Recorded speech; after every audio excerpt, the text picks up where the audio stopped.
to begin the diagnostics, or to understand how should we, begin with the diagnostics in the clinic. So, as the name suggests, peritonitis, this infectious start with the usually peritonitis means the redness or the inflammation of the abdominal area. So by this, the name also comes for feline, which is cat. Based on the symptoms or the initial clinical signs that occurred for this disease, it was named as feline infectious peritonitis. However, it's not just the inflammation or redness in the abdominal area in the cat, but basically in feline, it's a fluidic accumulation in the abdominal area when it is wet form of the disease, or it's an inflammation in the organs, which can be in lungs, in kidney, or brain, which is a dry form of FIP. So we will discuss everything in detail later. But as we know that the progenesis or the prevalence of this disease is present worldwide, especially in young kittens and immunosuppressed cats. And basically, the key challenge is always the diagnostics, because the basic challenge is that it's always overlaps with clinical signs of other disease. So that's why using the correct diagnostic tool is very important at certain time interval when the cat is infected with FIP. However, FIP is not a virus that exists in nature. It's actually FCOV. So feline coronavirus is actually responsible for the development of feline infectious peritonitis virus. However, how does it happen is in the very beginning of the infection of FCOV in cat. So basically, feline coronavirus is a RNA genome virus. So when it enters into cat's body, it usually enters or gets stick to the abdominal area in small intestines. But there, the rate of infection of FCOV can be surpassed by the immune system of the cat and can be defended easily. However, it can still enter into the body of the cat, which goes through the lymphatic system, and later on, still it can be eradicated by the immune system or the formation of antibodies by the cat's body. However, sometimes in 10% of the cases, there is a mutation occurs in FCOV, which then begin to form FIPV. So how does it exactly happen that, as I mentioned, that in approximately 10% of the cats infected with feline coronavirus, which is the feline enteric coronavirus, when it's in the infection site, get some mutations that can change the virus behavior. Okay, so this kind of alteration allows the virus to enter into white blood cells, especially in the monocytes as well as macrophages. Yes, so which then tend to spread the virus throughout the body of the cat. So when this kind of situation happens, the virus is referred to as FIPV, which is feline infectious peritonitis virus. So that's why the name changes, because of the mutations that are occurring in the feline coronavirus. So, So the mutations usually occurs in the spike proteins, which are actually the membrane proteins of the virus, which helps in the attachment of the virus with the host body or the cells in the host. And these kind of mutations which are identified occurs in two of the amino acids in the genomic in the gene of the virus. So basically, this research, which was published in 2012, reveals that in wet form as well as in dry form, M105 1058, when it mutated into lysine, then this kind of mutation was mainly found in the FIPV. Okay, when the F code changes into FIPV, as well as the second mutation, which was also observed, was S1060 into A. In 5 of the cats, it was identified in the wet form and 1 in the dry form. As well as there were certain mutations which were not identified yet. So as I say that in all, in this case, these two mutations are the most prevalent mutations that occurs in F4, responsible for it to become FIPV.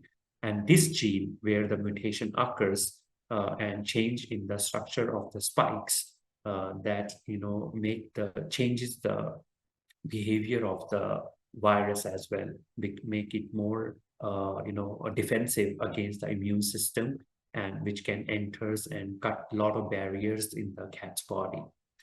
So when we talk about the initial stage of the FIPV, it always begins with the infection of F. coli in the enteric form.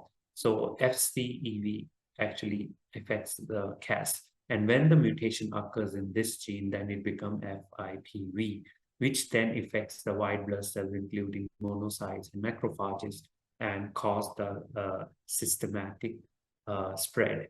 And as well as it drives a lot of immune-mediated responses in the body, resulted in the pathogenesis.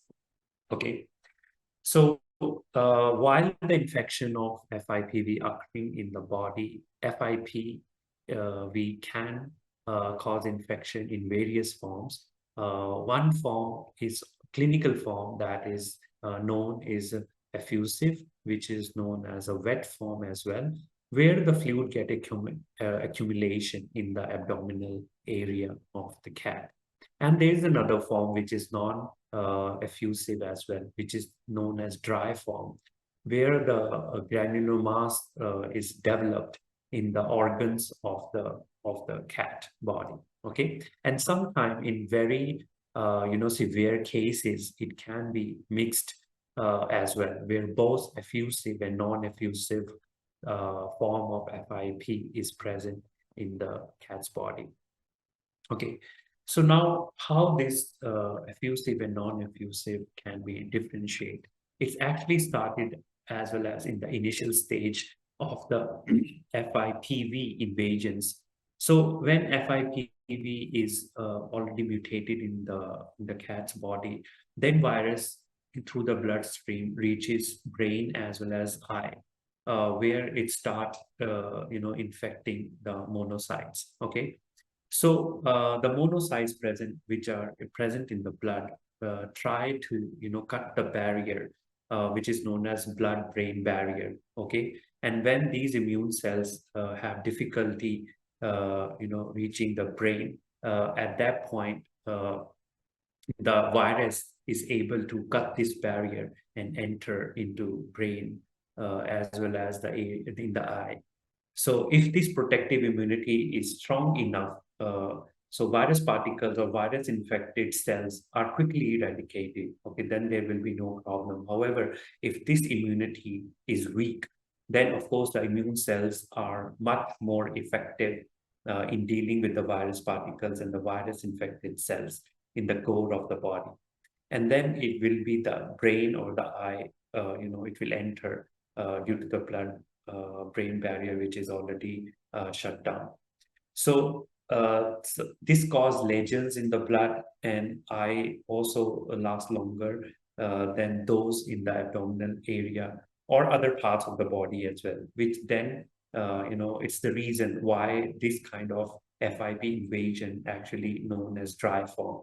Okay, so Dry form usually starts occurring in the organs, especially in brain and eye, and then it can enters into other organs as well. So the basic signs of FI, clinical signs or clinical symptoms of FIP is always like lethargy, and there will be a fever, there will be a sudden weight loss in the cat, and and if it's happened in the young cats, especially kittens, there will be a poor growth of the kittens. So of course, you may know that these kind of signs are very common, in a lot of diseases. So, but still there are certain advanced clinical signs as well, which if a vet observe in the cat, can, predict or assume that it could be an FIP case, which can be a fusion which starts with the pleural fluid kind of feeling in the abdominal area, or if we observe the eye, the ocular, there will be a change in the view, in the the view of the eye. Either there is a redness or there is some yellowish color. Okay. Other than that, there will be a neurological symptoms as well, which can also be other sign that it could be a FIP case. Combining the ocular changes as well as affiliation. However, if we talk about, since we mentioned that FIPs of two kinds, right? So based on those, the symptoms can be specific as well. For example, in the dry form, the eye symptoms will be more prevalent, right? And the neurological symptoms as well are more frequently observed. However, in the wet form, the ascites, which is inflammation of the abdominal area, as well as pleural effusion, the liquid formation, are more frequent. Okay, so yeah, these kind of symptoms, so either together or separately, if a vet observes in initial examination of a cat or a patient, cat patient, it can be predicted as a FIP. However, of course, the diagnostics is really important to really confirm whether it's other infection or other kind of problem in the cat, or really it's a FIP case. So, of course, the basic diagnostic starts with the CBV and biochemistry. After that, as I mentioned, that based on the symptoms, imaging can also be done and fluid analysis can also be done. Okay, so when we talk about the biochemistry, there are certain parameters that can be more specific related to FIP, which are especially the protein levels as well as albumin and globulin ratio. So if it is observed that it is less than 0.4, then it can be suggestive as a case of FIP, because the normal level is, less than 0.8, not less than 0.4. However, other than this, combined results of a bilirubin level can also be a sign of FIP, or the liver enzymes, if they are evaluated in the uh, biochemistry test, then it can also be predicted or assumed as a FIP case.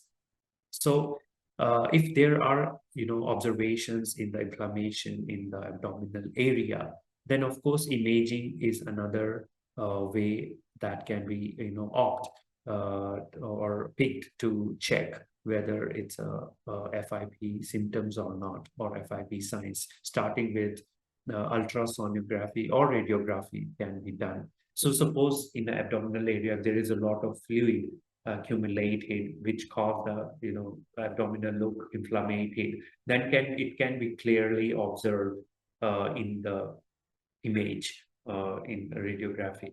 So other than ultrasound is also could be done, that can also show the ascites that is occurring inside the body. Sometimes vets also, what they do, if they observe the fluid, they take out some fluid and again check whether the area where they observe the fluid is they can see the organs or not, because those image are, is not clearly observed the organs inside the body when the radiography is done. However, when the fluid is taken out of the body, then you can still see some of the organs which can give a clear sign of FIP detection. So, of course, if there is a fluid formation in the FIP, a very unique test known as Riveta test is being conducted in clinic, which is very easy to perform, where the fluid that is collected from the pleural or abdominal area can be used as a detection for the FIP.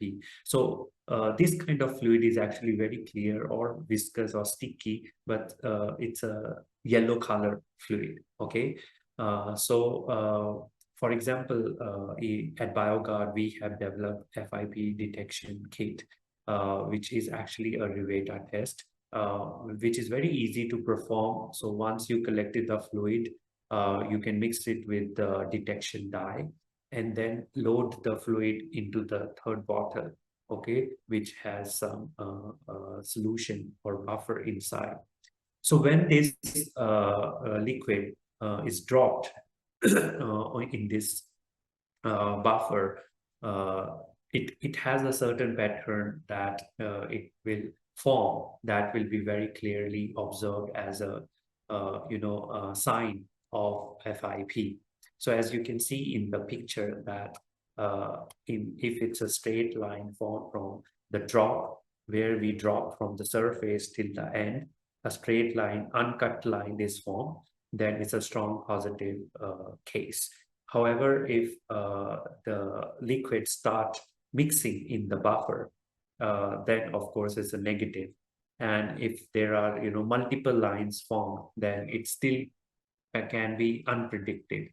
Need to do some further testing. Okay, so as mentioned, that you can see in the right hand side how the results will look like in a positive case, where the drop from the surface till the end will form a very clear straight line.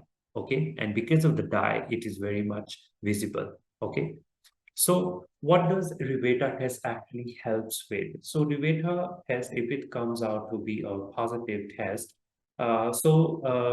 basically it can tell you that either it's a FIP or it can be a lymphoma or bacterial peritonitis. Okay. However, it rule out the case of lymphoma and bacterial infection by 73.4% is because Riveta test is very specific for the detection of FIP. However, if it's negative, then it's FIP unlikely. Okay, then it's another thing that this kind of liquid formation or the abdominal inflammation could be because of other diseases or other problems in the cat. Okay, so Riveta test negative, but however the symptoms are still there, can be sign that you need to do further testing for other infectious diseases. However, if it's positive, you can further do some other tests in clinic that are there, such as feline antigen detection by immunostaining or through a rapid test, where a serum IgG can be detected as well using a FCOV-AB titers. Okay. Other than that, you can also perform in clinic RT-PCR, but this kind of PCR is a reverse transcriptase polymerase chain reaction. Okay, since I mentioned in the beginning that FCOV is a RNA virus, it's not a DNA virus. So this kind of PCR is a reverse transcriptase PCR that has to be make sure that the PCR methodology that is adopted do have a reverse transcriptase enzyme that can convert RNA into DNA first and then can do the PCR normally, whether it's a real-time PCR or a conventional PCR, that's fine. However, it's what has to make sure that it's a reverse transcriptase polymerase chain reaction. Okay. So as I said, in BioGuard, we do have developed all these tests, starting with the antigen and antibody test in the form of lateral flow immuno test, as well as PCR test for FCO detection. But however, as I say that feline FIP is uh, is a very specific disease that is further could be identified also through the reference lab when it's where the results are not very easy to diagnose through these kind of available in clinic test. Okay. However, if we go into detail of each test for the two forms of FIP, which are effusive and non-effusive, we can still use these in-clinic tests. For example, in case of effusive FIP diagnostics, of course, there are certain symptoms which are common, but there are some symptoms which are specific for effusive form of FIP. So once this is identified that it could be an effusive form, the effusion or the liquid examination has to be done, right? So after taking the history and the clinical sign into account, and of course the symptoms that are more specific for an effusive FIP, the examination can be done through testing the A is to G ratio, as well as the protein levels and Revata test. Okay, so if the Revata test is positive and A is to G ratio is less than 0.4, then of course there is a chance that is a FIP. Okay, which that you can take this fluid to do the RT-PCR. Okay. And if RT-PCR turns out to be negative, then of course it's not FIP. The liquid formation could be because of some other reasons as well. So same goes with the other test as well. If the Revata test as well as FCO antibody rapid test turns out to be negative, it could be because of some other infection in cat, not the FIP. However, all these tests, if it turns out to be positive, ending with the PCR test, then it's a straightforward FIP case. Okay. So now if we talk about the non-effusive form, which is the dry form, which is actually more tricky to do in clinic testing. However, still the initial procedure will be the same, that after checking the basic history of the cat, where we can check, a vet can check whether it's previously identified as FCO infected or not, or often, the non-effusive form is diagnosed in under 2 years old cats. So once these kind of clinical signs combining with the history is taken into account, then we can do further testing using the blood test, first of all, where we can check the A by G ratio, the other proteins such as globulin and bilirubin can be checked, which I say that if they are evaluated levels found in the report, then it's likely to be FIP case. Other than that, if it's we can also check if there is a sign of anemia or lymphocytes, because as I say that FIP has entered into various ways through lymphatic system or through the bloodstream, where these kind of diseases can also be occurring. So having these kind of clarifications can also combined with the other parameters that we discuss about the different protein parameters, possibility to be a FIP infected. Okay, after this is confirmed, then the FCO-AB antibody test can be performed. And of course, in the bloodstream, if antibodies are there, which are present but not able to fight for, this kind of mutated FCOV. But the positive FCOV can A/B test, FCOV A/B test is still a sign of FIP infection. Okay. However, instead of doing PCR of the blood, which is not workable in this case, we have to do PCR uh, through a biopsy of the infected organ. Okay, so basically, wherever the infection site is observed, we have to take the biopsy sample or the aqueous humor sample for the RT-PCR. Okay, and if this sample turns out to be positive, then it's a non-effusive or the dry form of FIP, which is a very good confirmation. Okay.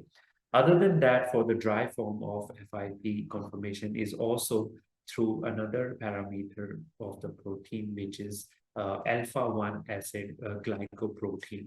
Okay, so this test, of course, can be performed through with the help of reference lab, where this protein parameter, if it's greater than its 1.5 gram per liter, can be also, clear confirmation of dry form of or non-effusive FIP. Okay. However, if it's normal, then it's not again the FIP case.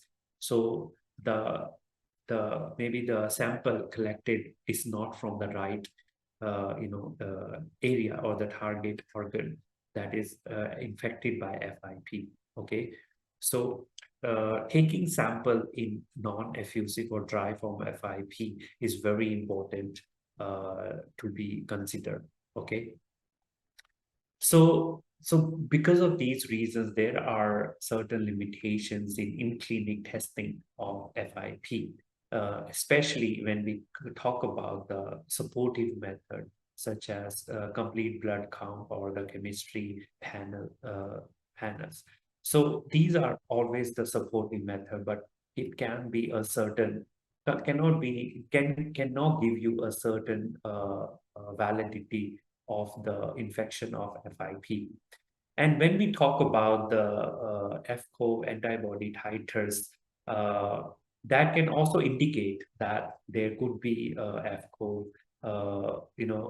FCO exposure, which is probably converted into FIP, but still it cannot differentiate between FCO and mutated FIP. Okay, so, and when we talk about another last method, which usually a clinic or pick is PCR testing. So in this, it of course can detect virus if the RT-PCR performed, not the normal PCR, of course, but it still cannot confirm whether the virus is mutated or not. Okay, so there is still a risk of false positive or false negative cases through PCR methods. But here I'm not talking about advanced PCR methods, because advanced PCR methods can always be more specific for FIP detection.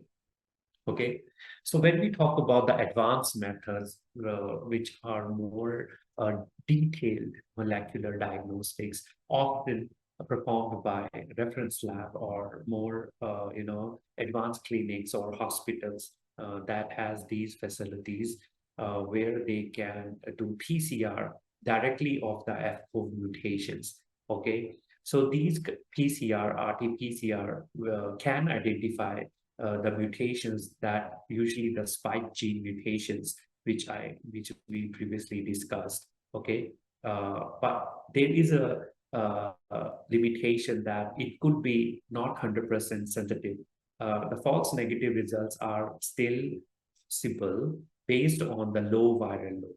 Okay, so which we also see many times in our reference lab, because at BioGuard we have our own reference lab where vet inform us that the case was very much likely to be FIP. However, the PCR turns out to be negative.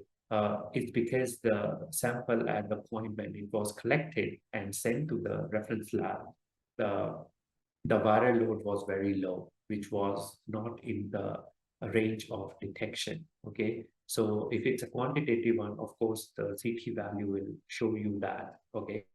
Or it won't be seen. The CT value won't be and have any value because of this reason. Other than PCR, histopathology testing is also being done where inflammation around vessels or organs can be confirmed. Okay, but it requires HIC to confirm, FCO. So again, it's a very tedious job, cannot be performed in clinic. Only reference lab can do it, and also not very cost effective. However, when it says, when we talk about HIC, which is a histochemistry, which can, combined with histopathology, can detect the presence of virus in the tissues, macrophages. Okay. However, it requires biopsy. Okay, because in the dry form of FIP, of course, a proper organ, infected organ has to be selected first, where the biopsy has to be done. Which is also very intensive process. Sorry. And lastly is about the immunofluorescence on the effusion cells, where again the virus in the form of FCO antigen can be detected in macrophages. This test can be very specific, but not all reference lab offers this test. So that's why, as I say, that all these advanced tests also are not, very much familiar or used by the vets directly. Either the reference lab can offer them, or they can, find out whether around them these tests are possibly to be done or not. So, talking about the challenges that a vet clinic usually faces while the diagnostic processing of FIP is, of course, starting with the initial stage, where all the non-clinical signs are sometimes overlap with other diseases occurring in cat at the same time. So these kind of non-specific clinical signs in the early stage can be very confusing for a vet to diagnose FIP. Especially when we talk about the wet form and the dry form, they are present completely in a different scenario or a different situation or different kind of symptoms that can give in the early stage. Okay. So other than that, this kind of overlapping can also be because it can mimic the other cause of inflammation or the fluid formation in the cat's body. As we discussed that if the Rebeta test and the other kind of test where we test these kind of pleural effluation from the cat's body, but the test turns out to be negative. It could be because of lymphoma, it could be because of a liver disease or bacterial peritonitis instead of viral peritonitis. Okay, so that's why I say that the overlapping of the symptoms can occur even the initial symptom looks so much close to FIP, as well as for neurological signs and ocular signs as well, which may resemble that they are dry form of FIP, but it could be also because of other infections as well, not just FIP. Okay. So still, if the patient arrives at vet clinic, then when should we diagnose for FIP? Of course, as early as possible, so that after we confirm through all the available tests that are there in clinic or through reference lab, it's important because uh, early detection can help in the recovery of the patient. Yeah. So early suspicion can target, and very the thing that needs to be considered here is about that early suspicion have to be to the targeted sample. If the sample is collected from a wrong site, of course, it will give you a negative FIP results, which can, surpass the diagnostics that have been chosen for that particular sampling. So, as I say, the effusion analysis is more ideal because it's like if the liquid sample taken from pleural effusion or wherever is it the liquid is identified, sorry, turns out to be positive, then it's very easy to detect FIP. However, in dry form of FIP, it's more tricky to do that. So targeted sample for FIP detection is very important.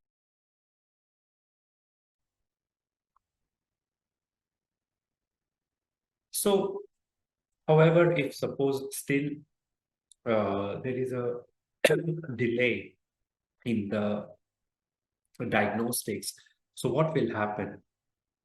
So, of course, the projection of the disease will go into the advanced stage. Okay, so in the advanced stage, what happens that FIP start affecting different organs or different areas of the body. As I say that disease can be because it's circulating through bloodstreams and especially through macrophages and monocytes, right, which can enter through bloodstream into different organs.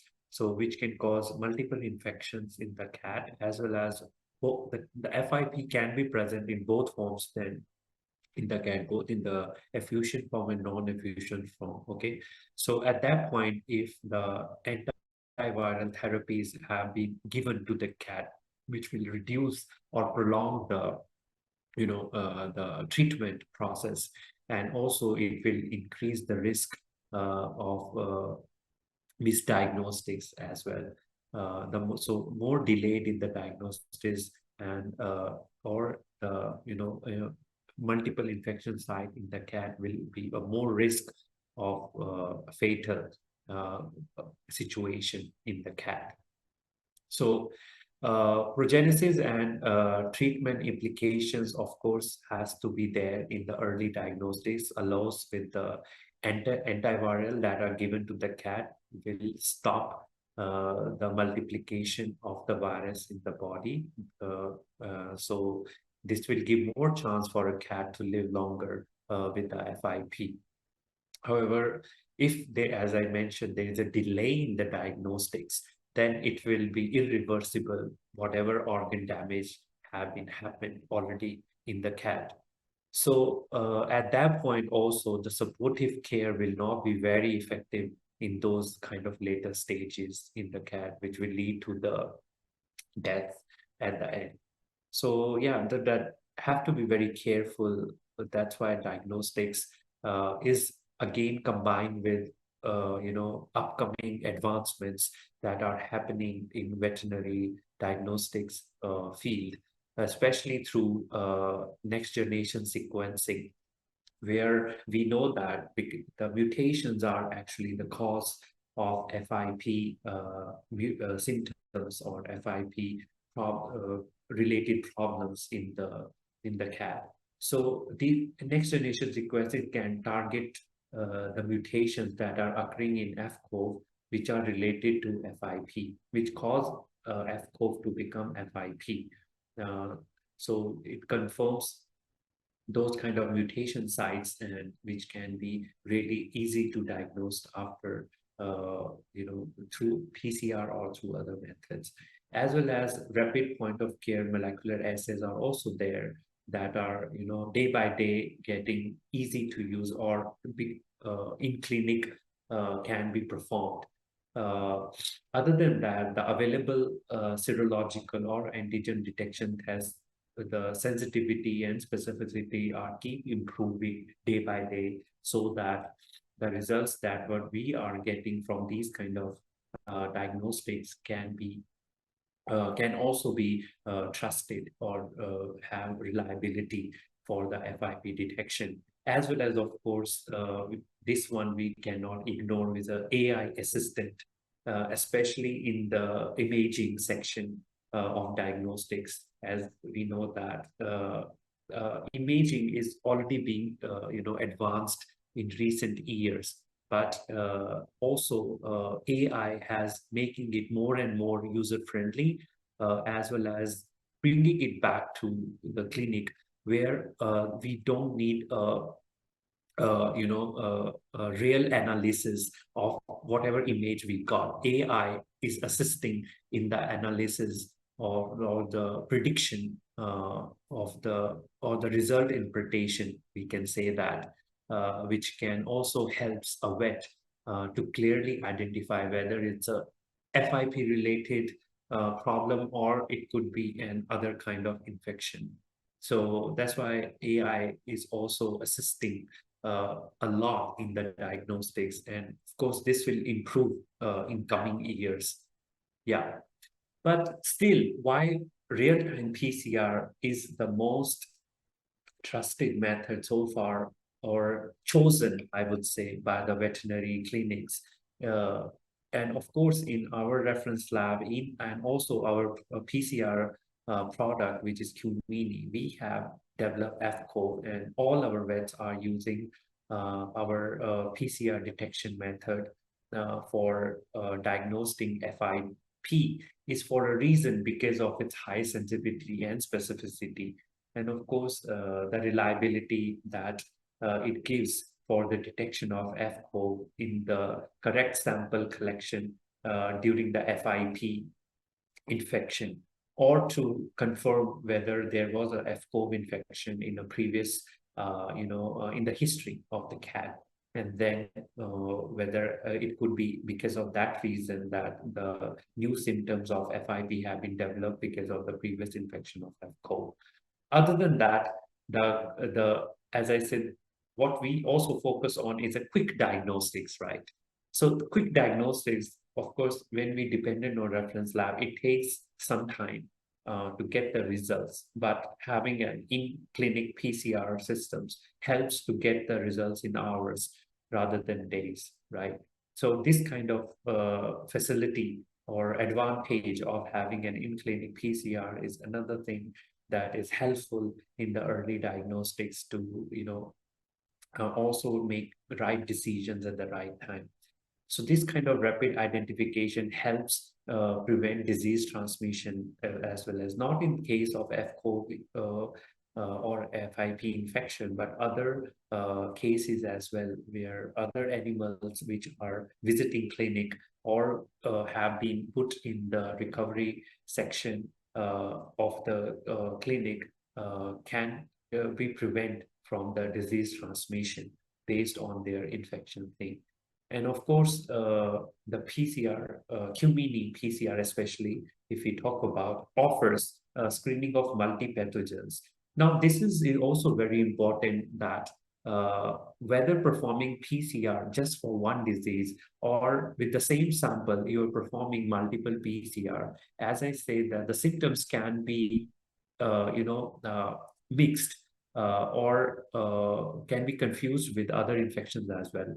So rather than collecting sample again and again for doing screening of different pathogenesis, you can perform the same, collecting one sample and perform multiple pathogens using QMini or the kits that have been developed in the system, which will also help to separate the confusion that are occurring because of the common symptoms because could have happened inside the cat. Okay.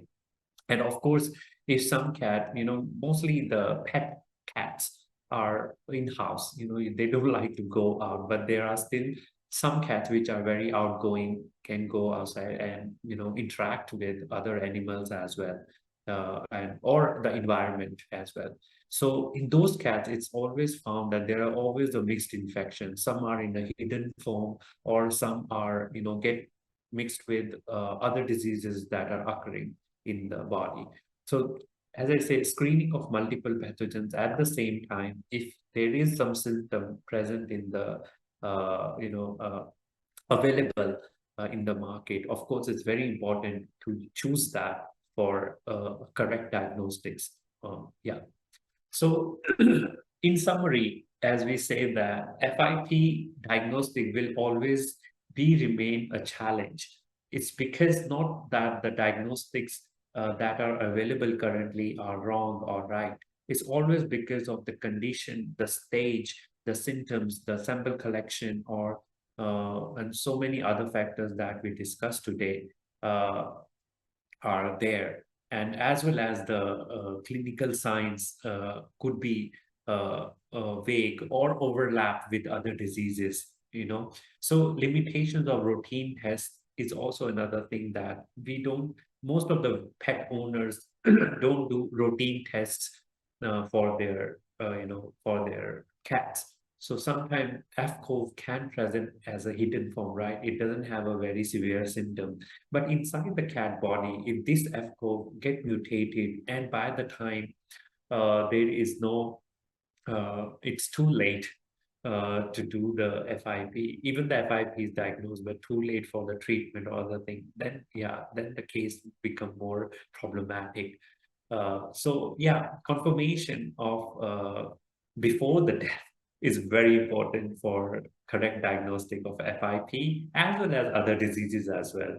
So if we talk about the approach of FIP diagnostic, will be always a combination of clinical history as well as supportive tests and the advanced test based on molecular or antigen detection, which together offer the most reliable diagnostics in practice for